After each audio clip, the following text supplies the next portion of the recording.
Dancehall Neil coming to you live and direct. I wanted to do Neil's Nuggets Part 2. Just while it's fresh on my mind because, I've seen it probably won't be. Blah. So let's look at that. I had like a little paper around here. Oh yeah, here it is. Okay. So, oh man. I guess I'm just gonna get right into it, do like a little shorty video here, about a few of the things that I wanted to talk about last time, that I didn't really get a chance to really talk about. So, I'm gonna start with a couple of things that I got off the slowscan label. And this stuff is super hard to find just because they put it out like such limited quantities. Excuse the back brace. My back has been messed up for a little bit, but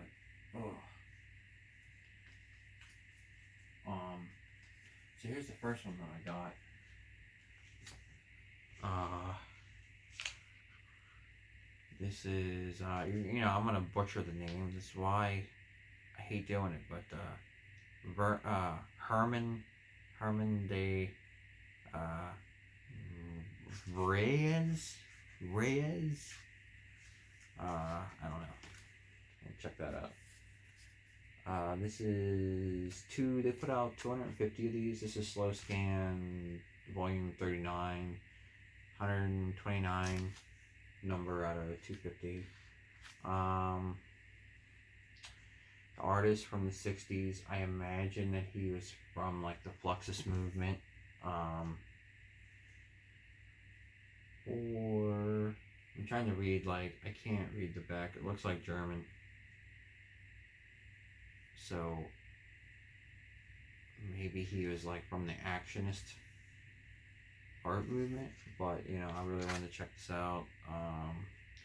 Definitely looks like it would be totally up my alley. And I don't have that many. I have the Philip Corner LP where they where his students deconstruct a piano, and that's like the only one I have. And then I wanted the Henning Christensen one, but that's impossible to find now. And just because I'm talking about that, and I just got this is the William Levy one. This is number 30, volume slowscan 34. This is Popular Teen Shot in the Face by First Love. And he is a spoken word artist, also from around the same time period, 60s. I think 60s, 70s, we'll say. I don't know. Like I said, I have not even played this one yet, though. I have not. But I just wanted to show it because I will be doing that later tonight. It's funny, it says he was also Mr. Doo-Wop, was one of his radio personalities. So like that's amazing. Well, here's some of the track lists: Coke Sniffing Overture, Partners in Crime, William Burroughs' Birthday Party, Fantasy Affair, Crippled Warlords, Europe in Flames, and then Dr. Doo-Wop. This is really cool. This is on got a weird like an orange, like very cool. The Philip Corner that I have is on blue vinyl, which is really it's good, but like the Philip Corner one that I have, it's like I've heard a bunch of other stuff from Philip Corner on like Spotify and stuff, and the slowscan record isn't one of his best. I'll say that. I like it. It's really cool, and it even comes with a zine. So that being my first slowscan release that I bought, I thought they all kind of came with a zine. So I was like, oh wow, that's like fucking, it reminded me of the four teenagers, like the early punk rock ones, on Bin Liner Records. These all come with a zine to tell you about the bands and like the early releases. If it was like a demo cassette release or a 7-inch or 45 release. 18 Great British Punk Rock Originals. I know I've shared these before, but this is what I thought it was like the package. These all come with a little zine that you can read about, and that's what I thought the slow scan releases had, unless I'm not getting the zine with the later ones. But I'm 90% sure they stopped doing that in later releases. I'm sure it's more cost effective not to put a whole zine in the record. You know, something to nerd out about. Put that back. So those are 2 new releases. For my birthday in May, me and my cousin, we went up to Newark to the record shops. The Rainbow Records stuff. Great record store. I don't care who you are. If you go to Rainbow Records, you'll find something that you like every time. I don't care what it is. You might find one tape or one CD or one record that you like, but you'll find something. You'll walk away with something. I don't care what you're into. They're a little light on the Jamaican music, but they do have a store called International Groove Records. It's a little card here where they have like plenty of reggae and dancehall and dub, and like a bunch of African music, like African funk and I don't know, African funk and soul and stuff. I don't really get into that too much, but there's a lot of Jamaican stuff there. There's a lot of African stuff. There's a lot of Japanese releases, like a lot of Japanese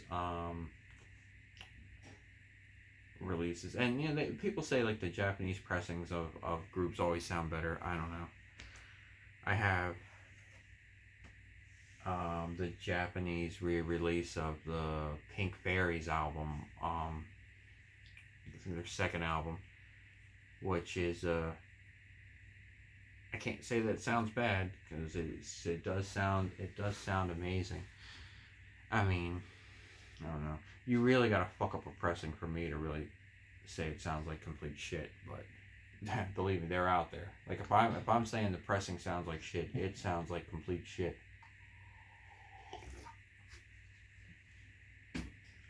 So if I'm ever on here talking about a certain pressing that doesn't sound good, you better stay far away from it, because I am not that picky when it comes to certain like different pressings and stuff. Unless they totally jack it up, I don't give a shit about compressed shit that's like digital or analog or overly compressed. If it sounds good, I'm playing it. If I can tell it sounds like shit, if it sounds like way out of left field, then I won't fuck with it. But yeah, that Pink Fairies Japanese reissue sounds super high def, and sounds really great on the on the system over here. I wanted to play. Oh yeah, here we go. This is a good one. This is my instant 60s garage rock / weird 50s rockabilly / weird doo-wop instant collection here. Alright, 2 compilations. I'll start with this first one here. And the CD is just right here, so I'll grab it. Mad Mike's Monsters, Volume 1. This is on Norton Records. So this is all weird 50s doo-wop and rockabilly and 60s garage rock, really heavy stuff from Mad Mike, Monster Mike. He's like a weirdo bodybuilder from the 50s that did 50s dances, and he just, he's a record collector, 45 collector in those genres. You gotta think, in 2022, we think of like rockabilly or doo-wop or garage rock as like the hits. There was so much of that. Like that was just like the music for the time period. There were many more B-sides and misses than there were hits. and he played them all on the radio and shit, and at dances, and he just had like a 45 collection of that time period and of those genres that went like hundreds and hundreds and hundreds, thousands and thousands of 45 records, and these were just some of those.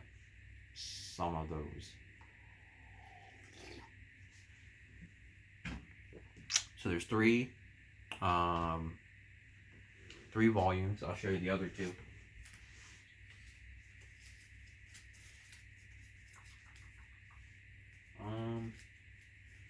This is volume 2. So here's some. You got like a bunch of liner notes on the back and like on the inside. This is a gatefold. They're all gatefolds. So you got like we got like the Sonics, Silvertones, Belltones, Aquanites,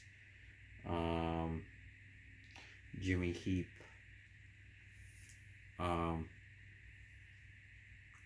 Saxons, Cap the Red with Headed Flea, Little Chickie from Jimmy Kelly and the Rockabouts. I don't know, man. Tuscan from the Neons.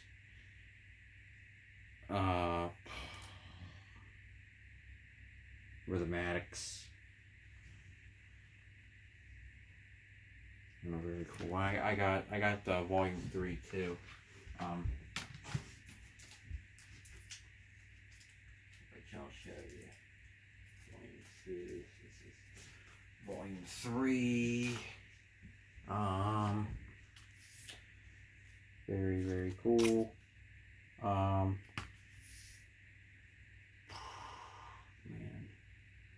So this is going to tie into the compilations that I'm going to talk about next. But as you can see, like the CD that I bought, I thought I was buying the record, so that's how I wound up with the CD. Just drinking too many beers and just kind of like, oops, you know. I was like, man, that's a great deal on that record. I'm gonna buy it, and the CD came. But you know, I love CDs. If you've tuned in, you know I love CDs, and then I bought these two on LP, and I'm like, man, I probably should have bought them all on CD. No, but it's fun to play these. It's fun to have a mix, you know. So this is cool. This is also a gatefold. This is the last volume in this series that came out on Norton Records. Very cool. Let's talk about the next one. The next one, pull them out of here. And this is important because, like, if you're a fan of the Cramps, and you just like the Cramps, like, I'm a Cramps fan, but I don't like all of the Cramps stuff. I don't. I think that they're great, and but you know, I like the earliest of the early Cramp stuff. I'll show you some of what I have. I have some stuff on vinyl too, but I'll just show you what I just have laying around. I got the Psychedelic Jungle Gravest Hits. That was the first one I got on IRS. Very, very love it. Like, it's just like, to me, like, when I heard this, I was already familiar with old country and rockabilly, and I just thought that they started a rockabilly band, but they were weird. I didn't know that they had really come from the punk rock scene of the 70s, which they did. I didn't know that at the time, and until much later. I'll show you that release that really made me connect it. And then their first album, the songs The Lord Taught Us, like, that's a really, really good one too. Like, oh man, like, I like that one a lot. So that's actually those. This and that other release. Those are actually 3 different releases. They had best ofs really before they had fucking albums. So go figure that. This is the release. I remember this came out in 2004.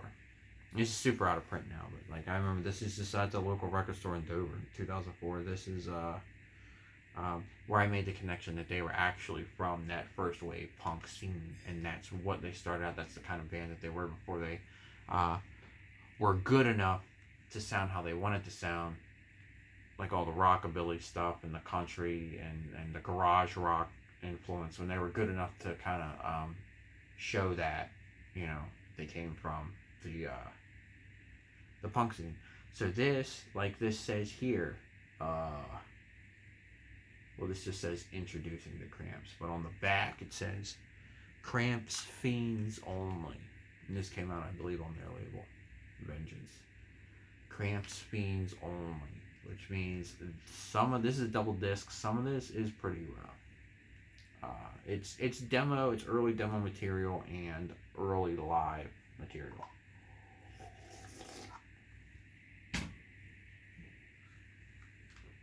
I'll tell you what's on here, and I'm just kind of like hyping up this next compilation release by talking about the Cramps. But I don't need to tell anybody who the Cramps. Everybody knows who the Cramps are, you know. This starts you at the very beginning of the Cramps, 1976. So pretty wild. And they just sound just to me just like a punk band of that time. Summer of 1976 is where you start. Then there's a couple of demos from more from 1976, and then a rehearsal from 81, and then a record label studio rehearsal from 82, and then one from 88, and then a home demo from 88, and then disc 2 takes you live at Max's Kansas City from 77, January 14th of 1977, and their 1978, 1 year later, almost exactly 1 year later at 1978 at CBGB's. So you're looking at I mean, it's good, but there's so many tracks on here. I mean, there's over 40, it collects over 40 tracks that go mainly from, you know, 70s live and the mid 70s demo. The 80s stuff on that is pretty good too, because it's so raw. So even the stuff from 88 on that is like, I really dig it. Anybody curious, any big Cramps fan that's curious of where they started and how they sounded when they first got together and started playing, then this is for you. It is out of print and kind of hard to find, but it's out there. It's out there, you know. So I feel kind of dumb because, like, I want to show you these. These are these are called classics from the Cramps Insane Collection. Here's the other one I got. The double discs. Here's the other one.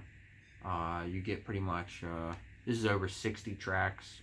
Double disc. This is also over 60 tracks. So you got 4 discs.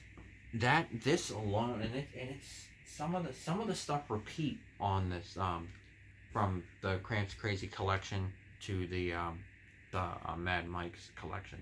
There's actually a few songs that do repeat, so it's like the same exact material.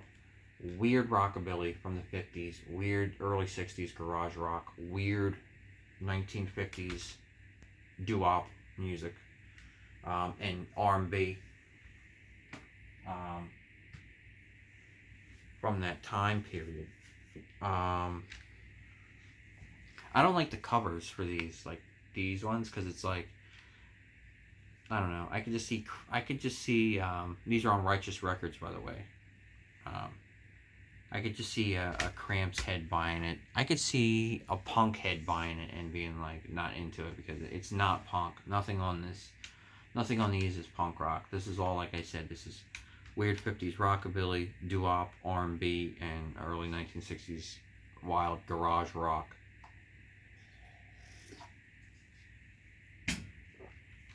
Um, I'm just gonna read you. I will read off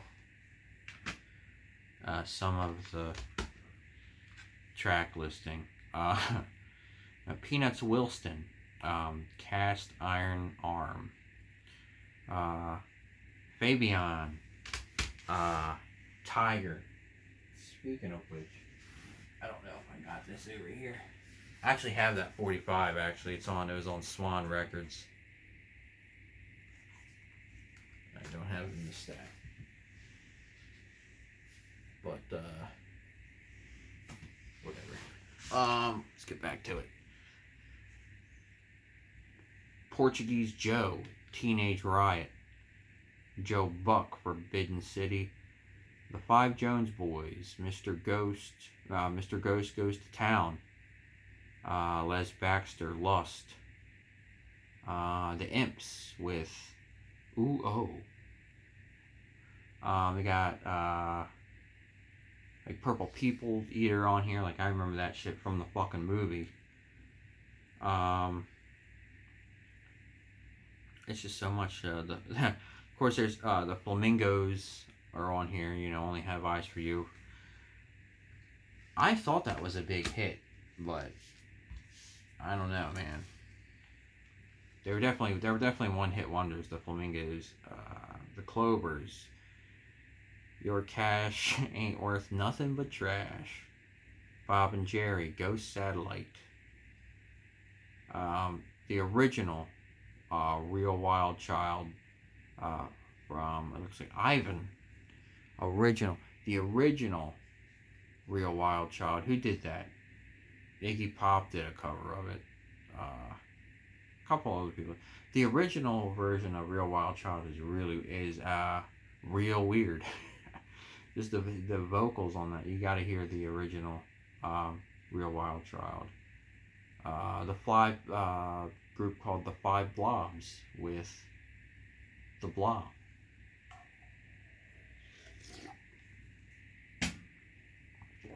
And so on and so forth. Please pass the biscuits. Oh, here we go. I got this 45 too. Also on the Swan label. Dickie Do and the Don'ts. Nee nee ha ha ha ha. I'm sorry. Nee nee na na na na. Dickie Do and the Don'ts. Which leads me to believe the Swan label is actually pretty fucking decent. Until it's not. The local flea market over here has a lot of stuff from Swan Records. I actually bought this from Swan Records. This is Tallahassee Lassie. From Freddie Cannon. I don't know, whatever. I don't know if I shared that before. I probably fucking did. But I can't remember.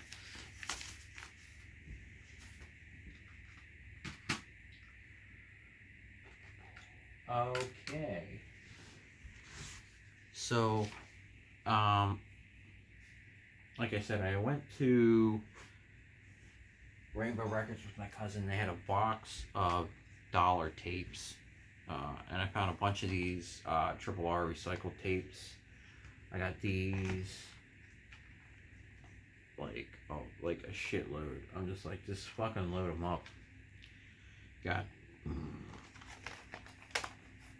Sudden Infant, Bastard Noise, Abortus Fever, Mare's Bow, Gay, Russellstein, Gurgle Scott, Cockius P, Ayub, RU 486. They didn't know what they were. Obviously, like, this is something that Ron from Triple R put out, and it's just like they put them out on these regular tapes, and it's just kind of like a budget way to get this one's still sealed. There are a few of them are still sealed. They kind of like band them up. The Sudden Infant one.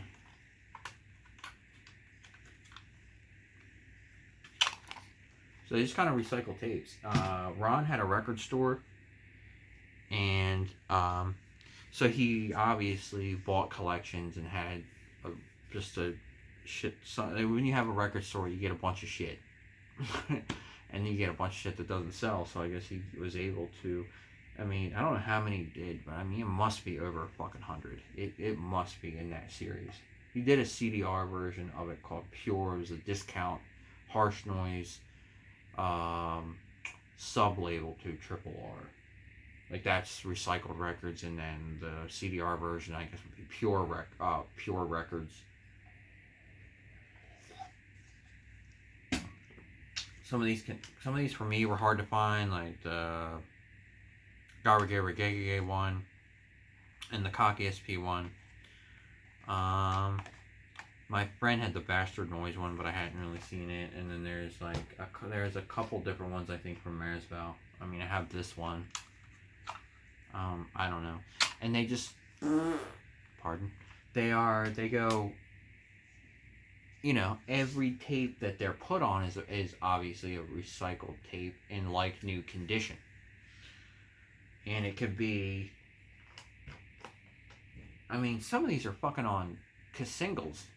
It looks like to me, like there's no fucking tape on them. And then others you got like fucking hour and a half fucking long goddamn tapes, like 90-minute tapes.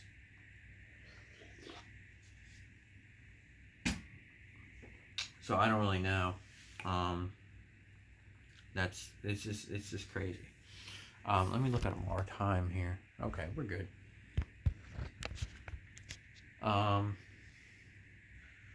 There's only a couple other releases that I really want to talk about right now.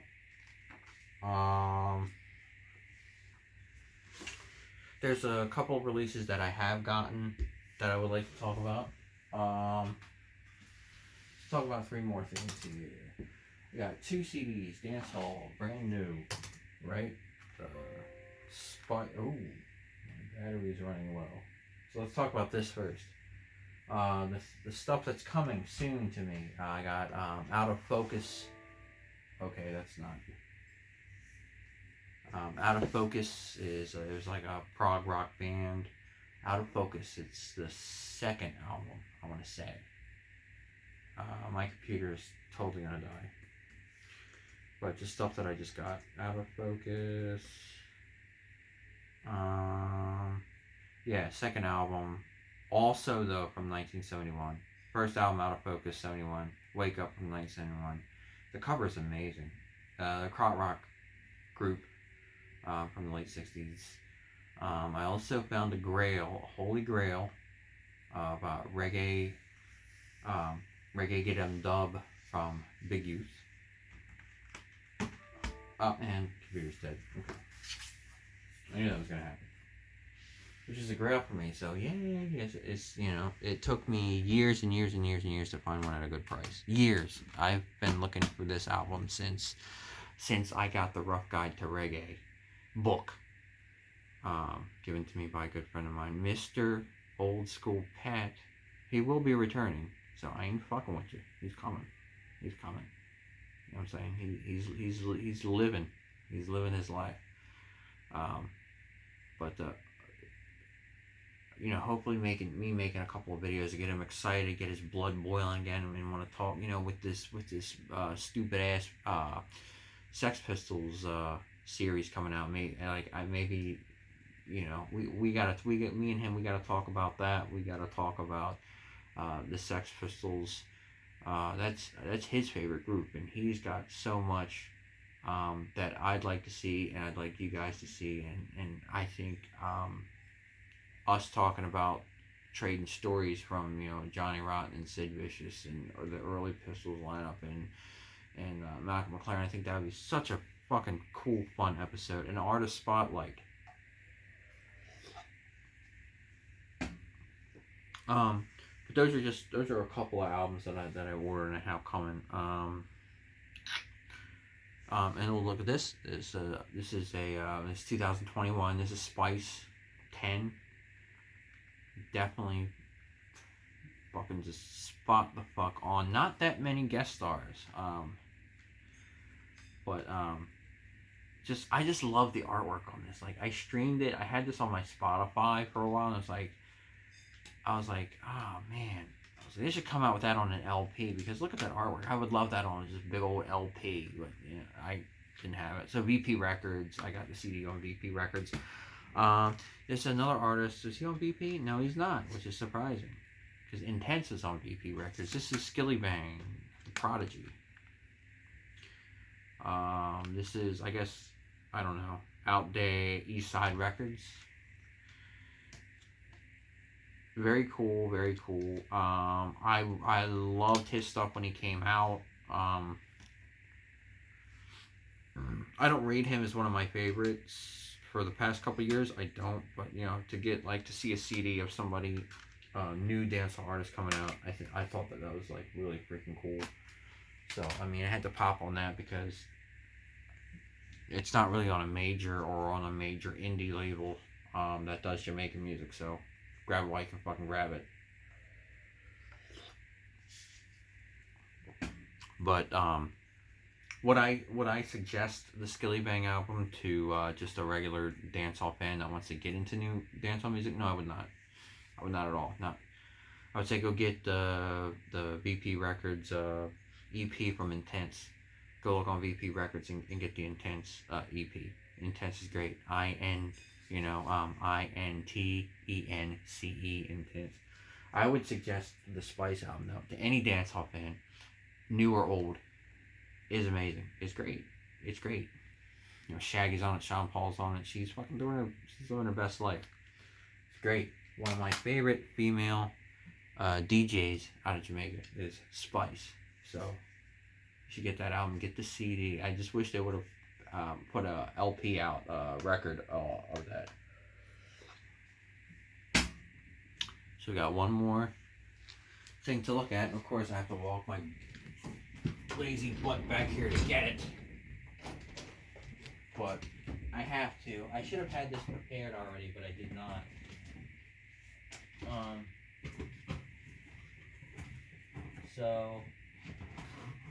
I still am not. Look at me. Look at my. Here it is. Okay, so I got this couple months ago. This is the El Duce tapes, put out by the Blu-ray. Ryan Sexton is the actor from General Hospital. It comes with like a cool booklet. This is Arrow video release, so it's not some shit bootleg stuff. It comes with a bunch of like bonus footage, enough to fill up like a whole nother movie, plus a mini documentary about the Woman Tours, which is like a feminist kind of like, I guess, cover band